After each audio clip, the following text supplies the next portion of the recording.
अगर आपको बहुत ज्यादा खांसी हो रही है, कंटिन्यूअस खांसी हो रही है, तो आप एक होम रेमेडी जरूर करिएगा। 1 गिलास पानी में 2 से 3 चुटकी दालचीनी का पाउडर डाल के उसमें थोड़ा सा सौंठ डालिएगा और थोड़ा सा गुड़ का पीस डालिएगा, उसको उबालिए और फिर उसके बाद उसको सिप सिप करके पी लीजिए।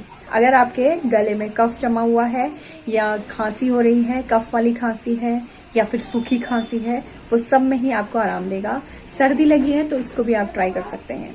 वीडियो पसंद आई तो please like share and subscribe. मेरे चैनल में जाके बहुत सारी वीडियोस हैं, आप प्लीज उनको चेकआउट जरूर करिएगा।